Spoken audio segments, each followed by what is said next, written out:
नमस्कार, आप देख रहे हैं हल्ला बोल टीवी। मैं हूं नितेश तिवारी। परसों यानी 3 तारीख को बांकीपुर चुनाव का रिजल्ट आएगा, लेकिन 48 घंटे पहले आज ही बांकीपुर का रिजल्ट आउट हो गया है। हम आपको न केवल यह बताएंगे कि कौन जीतेगा कौन हारेगा, बल्कि यह भी बताएंगे कि किसे कितने वोट मिलेंगे और किन जातियों के वोट मिलेंगे। साथ ही इसके पीछे की वजह भी बताएंगे। मशहूर सैफोलॉजिस्ट रामबंधु वत्स और हल्ला बोल टीवी के editor in chief Deepak Sharma को सुनिए। देखिए, रामबंधु वत्स भारत के मशहूर सैफोलॉजिस्ट हैं। सबसे बड़े सैफोलॉजिस्ट में से एक हैं, जिन पर भरोसा किया जा सकता है, ऐसे सैफोलॉजिस्ट हैं। उन्होंने जो कहा है वो हम आपको सुनाते हैं। उससे पहले हम आपको बता दें कि वो कहने क्या जा रहे हैं, खुलासा क्या करने जा रहे हैं। सीधे हम आपको रामबंधु वत्स से रूबरू कराते हैं। लेकिन रामबंधु वत्स क्या क्या बता रहे हैं और उसके कितने गहरे मायने हैं, इस पर मैं 1 मिनट में संक्षेप में अपनी बात रख देता हूँ। रामबंधु वत्स ने यहाँ तक, अभी 48 घंटे का वक्त है रिजल्ट आने में, लेकिन उन्होंने यहाँ तक बता दिया कि चुनाव में किसे किस जातियों के वोट मिलेंगे। उन्होंने यहाँ तक बता दिया कि 1 नंबर कौन होगा, 2 नंबर कौन होगा, 3 नंबर कौन होगा। उन्होंने यहाँ तक बता दिया कि जो 2 नंबर और 3 नंबर होगा उसके मतों के बीच, वोटों के बीच कितना अंतर होगा। उन्होंने ये भी बता दिया कि आरजेडी की जमानत जब्त नहीं होगी और कुछ जातियों का, जिनको लेकर कन्फ्यूजन चल रहा था कि उन जातियों का वोट बांकीपुर में किसे मिला है और जिसे मिला है उसकी जीत के चांसेस मजबूत ज़्यादा होंगे, उनके बारे में भी उन्होंने बहुत ही साइंटिफिक तरीके से कैलकुलेशन करके और सर्वे का जो डेटा है उसके आधार पर जो बात बताई है, उससे बहुत कुछ तस्वीर साफ हो जाएगी कि 3 तारीख की शाम में किसके सिर सेहरा बनने वाला है, कौन जीतेगा, वहाँ किसके सिर ताज सजेगा, कौन वहाँ विजयी होगा और कौन 2 नंबर पर होगा और कौन 3 नंबर पर होगा। तो हम सीधे आपको लिए चलते हैं रामबंधु वत्स, भारत के मशहूर सैफोलॉजिस्ट रामबंधु वत्स के पास, जिन्होंने बहुत बारीकी से 2 दिनों तक, पूरे 2 दिनों तक बांकीपुर के चुनाव नतीजे, जो चुनाव में वोटिंग पैटर्न रहा उसका विश्लेषण किया और चुनाव का नतीजा आपको बताया है। तो सुनिए क्या कह रहे हैं भारत के मशहूर सैफोलॉजिस्ट रामबंधु वत्स बांकीपुर चुनाव के रिजल्ट पर। बांकीपुर में जो उपचुनाव हुआ है, इसके बारे में मैं एक बात बताना चाहता हूं कि सबसे पहले जब नितिन नवीन यहाँ से विधायक बने थे, वो था 2006 का उपचुनाव। वो भी एक उपचुनाव था। उस उपचुनाव में मात्र 18% ही मतदान हुआ था और 18% मतदान में बीजेपी को, यानी नितिन नवीन को लगभग 82% मत प्राप्त हुआ था। यानी अगर आप डेमोग्राफी की बात करेंगे और शहरी मतदाता का बीजेपी के प्रति जो वोट देने की जो प्रवृत्ति है, इसकी अगर आप बात करेंगे तो 18% मतदान में भी 82%, 82% के आसपास उस समय नितिन नवीन को वोट मिला था। इस बार का जो मतदान हुआ है उसमें लगभग 35% मतदान हुआ है। इस 35% मतदान में जीत की जो दावेदारी है वो जनसुराज और बीजेपी दोनों की ओर से किया जा रहा है। ज़्यादातर एग्जिट पोल्स हैं वो जनसुराज के पक्ष में हैं और कुछ इक्के दुक्के ऐसे एग्जिट पोल हैं जो बीजेपी के पक्ष में हैं। अब इन दोनों के दावेदारी में एक बात तो तय हो गई कि राजद की दावेदारी अब नहीं है।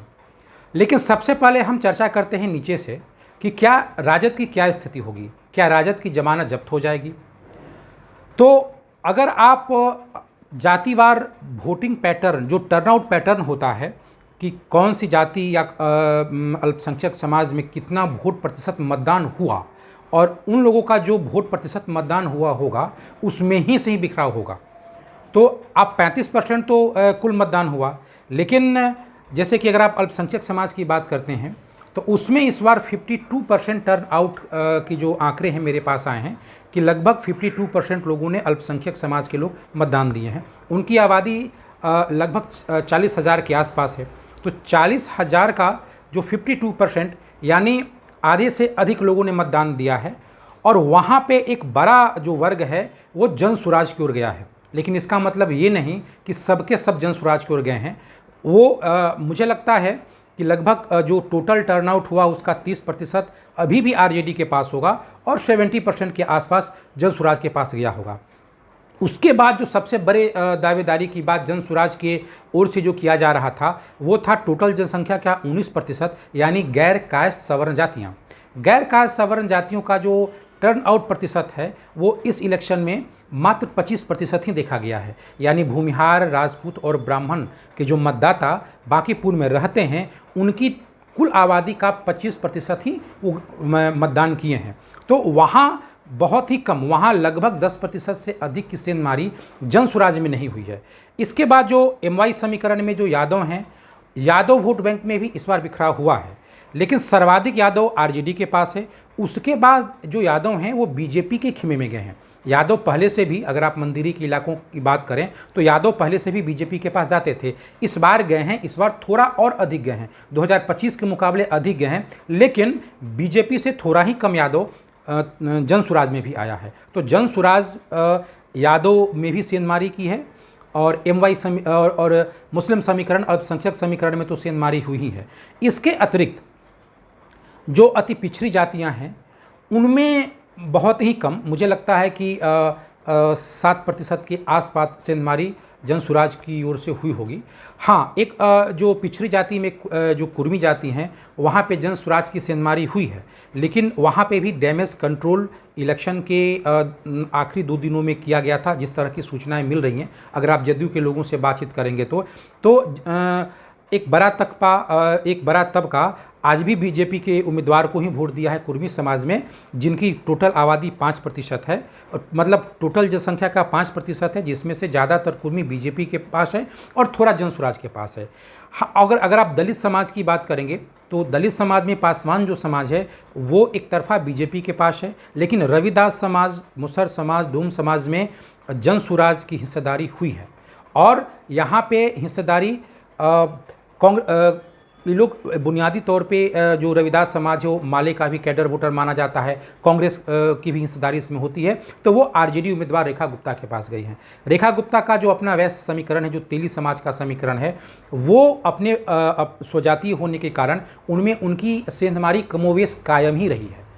तो इस तरीके से कई जातियों को अगर आप देखेंगे तो जितनी अधिक सेंधमारी जन स्वराज ने आरजेडी के मतदाताओं के बीच उन्होंने किया है, उस स्तर की सेंधमारी जो बीजेपी की जो भी जातिगत समीकरण है उनमें नहीं हो पाई है।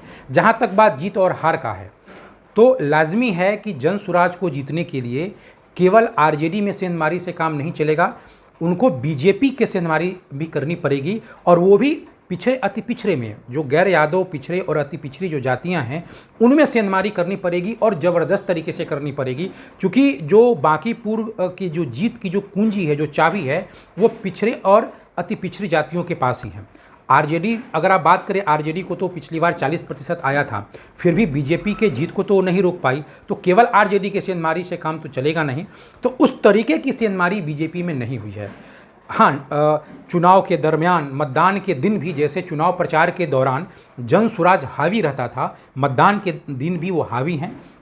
जन स्वराज के बारे में जो बातें कही जाती थी या जो बातें समझी जाती थी कि इनका बूथ स्तर का जो मैनेजमेंट है, माइक्रो मैनेजमेंट है, वो ध्वस्त है, ये केवल मीडिया मैनेजमेंट करते हैं, उस दिन देखा गया कि इनके लोग काफ़ी सक्रिय थे।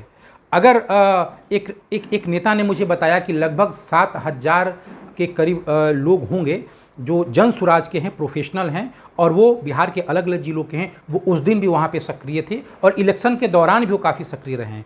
तो और जो बांकीपुर के जो लोग जो जन स्वराज में सक्रिय रहे हैं उनका आंकड़ा अलग से है। तो micro management, booth level management में उस दिन जो जन स्वराज है वो भी भारी पड़ रहा था। लेकिन एक जातिगत जो समीकरण है, मुझे लगता है कि वो भारी पड़ा है, और इस अनुसार से मुझे लगता है कि जो जीत है वो बीजेपी के पक्ष में ही है, बीजेपी जीतेगी। और दूसरे नंबर की जहाँ तक बात है, वो दूसरे नंबर पे और जो तीसरा नंबर होगा, यानी जन स्वराज और आरजेडी, इन दोनों में बहुत ही कम दूरी होगी। दूसरे नंबर पे मुझे लगता है कि जनसुराज होगा और तीसरे नंबर पे आरजेडी उम्मीदवार होगा। लेकिन मुझे ऐसा नहीं लगता कि आरजेडी की जमानत जब्त हो जाएगी, उनकी ज़मानत भी बचेगी, उनका भी प्रदर्शन जितना माना जा रहा है या जिस तरह की दावेदारी की जा रही है, और ख़ासकर ये इस तरह की दावेदारी का स्पेस इसलिए बना क्योंकि लगभग 2 बजे के बाद कई बूथों से आरजेडी के जो पोलिंग एजेंट थे वो गायब थे। तो इसके कारण ऐसा माना जा रहा था कि क्या आरजेडी की जमानत जब्त हो जाएगी। मुझे लगता है कि आरजेडी की जमानत जब्त नहीं होगी और आरजेडी और जनसुराज में बहुत कम दूरी होगी।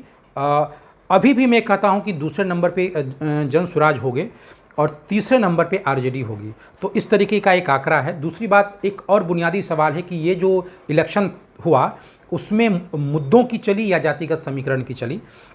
तो मुझे ऐसा लगता है कि आप मुद्दे और जातिगत समीकरण दोनों को हर आयाम से, हर डायमेंशन से अलग अलग करके नहीं देख सकते हैं। कई ऐसे मुद्दे होते हैं जिनका प्रभाव जातिगत समीकरण पे पड़ता है। जैसे अगर आप कानून व्यवस्था की बात कर रहे हैं तो बिल्कुल, अगर बिहार में आप देखेंगे कि जब आरजेडी का शासन था तो खास जातिगत समीकरण के लोग अपने आप को विक्टिम महसूस करते थे, और तब जाके बीजेपी और नीतीश कुमार का एक कम्बिनेशन हुआ, एनडीए हुआ, और तब सवर्ण और वैश्य और अति पिछड़ी जाति या गैर यादव जाति का जो कम्बिनेशन हुआ एक तैयार हुआ। तो ये जो जातिगत समीकरण एनडीए का हुआ है उसमें कहीं ना कहीं अगर कानून व्यवस्था का जो मुद्दा है वो प्रभावशाली रहा है। तो इसी तरीके से आप मुद्दे को जातिगत समीकरण से बिल्कुल नहीं अलग कर सकते हैं। और तो जो तबका नाराज़ था, जो जहां नाराज़ था, वो उसके नाराज़गी का कारण कोई मुद्दा नहीं बल्कि उनके अपने जातिगत समीकरण रहा। जैसे अगर जो गैर कायस्थ सवर्ण अग्री जातियाँ जो नाराज़ थी तो उनके नाराज़गी का कारण सड़क की स्थिति, बिजली की स्थिति या विकास की स्थिति या पेपर लीक का मसला था, लेकिन वो उतना नहीं था जितना कि बीजेपी में जो इन अग्री जातियों को लेकर के जिस तरीके की बात की जा रही थी, जो नाराज़गी थी वो था। और दूसरी बात ये है कि ये पहला इलेक्शन है जिसमें बिहार के जो 2 नेता हैं, जो कद्दावर नेता हैं, बड़े नेता लालू यादव और नीतीश कुमार, वो दोनों इस चुनाव में नहीं हैं। एक वीडियो क्लिप आया लेकिन चुनाव में किसी ने प्रचार नहीं किया। अब बिहार में जो भी इलेक्शन होगा उसमें बिहार के 2 कद्दावर नेता नहीं रहेंगे, और ये वो 2 कद्दावर नेता थे जो कई जातियों को मिला के जातिगत समीकरण बना रहे थे। तो ऐसे में अब हर जाति अपनी अपनी जातिगत अस्मिता को भी राजनीति में शिफ्ट करने का प्रयास कर रही है। तो ये भी एक मुद्दा है, और इसी के कारण प्रशांत किशोर का जो विकास का मुद्दा था या उम्मीदवार का जो मुद्दा था, उन मुद्दों के प्रयोग के जरिए जो जातिगत अस्मिता की जो एक लड़ाई है, राजनीतिक लड़ाई है, उस लड़ाई के जरिए भी जो वोट है वो टर्न हुआ है इधर से उधर, जिसमें एनडीए के हिस्से का जनसुराज को मिला है। वो जो एनडीए के हिस्से का वोट जो जनसुराज को मिला है वो एनडीए में अपनी जातिगत अस्मिता की लड़ाई है। ठीक यही लड़ाई आरजेडी में अल्पसंख्यक समाज को भी है। अल्पसंख्यक समाज भी लालू यादव के बाद जब तेजस्वी यादव का नेतृत्व आया है तो वो सहज नहीं है, तो वहाँ भी वो वही राजनीतिक लड़ाई लड़ रहे हैं।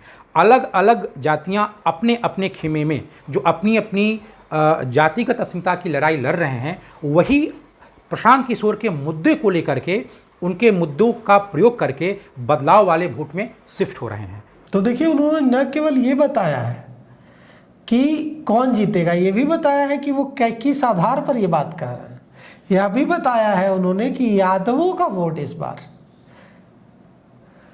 भारतीय जनता पार्टी को भी जा रहा है बांकीपुर में।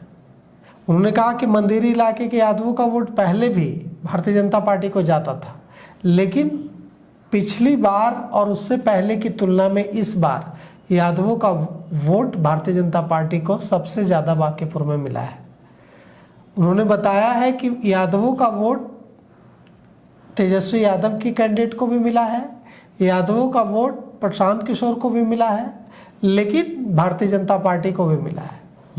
यह भी बताया है कि मुसलमानों की जो पोलिंग हुई है इस बार लगभग 52% हुई है, और इसका बड़ा हिस्सा प्रशांत किशोर को चला गया है। मुसलमानों का मुसलमानों पूरा 100% नहीं गया है, लेकिन एक बड़ा हिस्सा चला गया है लगभग 70-80% शायद उन्होंने कहा है, 80% के आसपास चला गया है प्रशांत किशोर को और 20% गया है आरजेडी को। उन्होंने भूमिहार, ब्राह्मण, राजपूत, एक एक जाति के बारे में बताया कि किसका वोट किसको गया है। यह भी बताया कि लोग कह रहे थे कि बूथ मैनेजमेंट में प्रशांत किशोर कमजोर होंगे, जितना बढ़िया बूथ मैनेजमेंट किया है उन्होंने और जितना लोग लगा दिए, इतने लोग तो भारतीय जनता पार्टी भी नहीं लगाई। तो प्रशांत किशोर ने अपनी पूरी ताकत झोंक दी। लेकिन इन सब के बावजूद बांकीपुर में प्रशांत किशोर इस बार नंबर 2 पर ही रहेंगे। और मशहूर सेफोलॉजिस्ट रामबंधु वत्स ने यह भी बताया है कि प्रशांत किशोर को मिले वोटों की संख्या और आरजेडी को मिले वोटों की संख्या में बहुत ज़्यादा का अंतर नहीं होगा, अंतर कम होगा और आरजेडी की जमानत नहीं बचेगी, ऐसा नहीं है। प्रशांत किशोर नंबर 2 पर रहेंगे, लेकिन आरजेडी कैंडिडेट रेखा गुप्ता जमानत नहीं गंवाएंगी, उनकी जमानत भी जब्त होगी। ऐसा नहीं है कि उनकी जमानत जब्त हो जाएगी, किसी की जमानत जब्त नहीं होगी इस बार। भारतीय जनता पार्टी जीतेगी, प्रशांत किशोर 2 नंबर पर रहेंगे और रेखा गुप्ता भी प्रशांत किशोर से बहुत ज़्यादा पीछे नहीं रहेंगी। मतलब समझ लीजिए कि जब तेजस्वी यादव ने पूरा जोर नहीं लगाया, आरजेडी ने पूरा जोर नहीं लगाया, तब भी अगर रेखा गुप्ता अच्छी जमानत अपनी बचा रही हैं और अच्छी खासी संख्या में वोट ला रही हैं, तो इसका मतलब यह है कि उन्होंने अपना पूरा दम वहां दिखाया है। तो इस खबर पे आपकी क्या प्रतिक्रिया है? आप अपनी प्रतिक्रिया हमें कमेंट बॉक्स में दें। तमाम अपडेट के लिए देखते रहिए हल्ला बोल टीवी। शुक्रिया।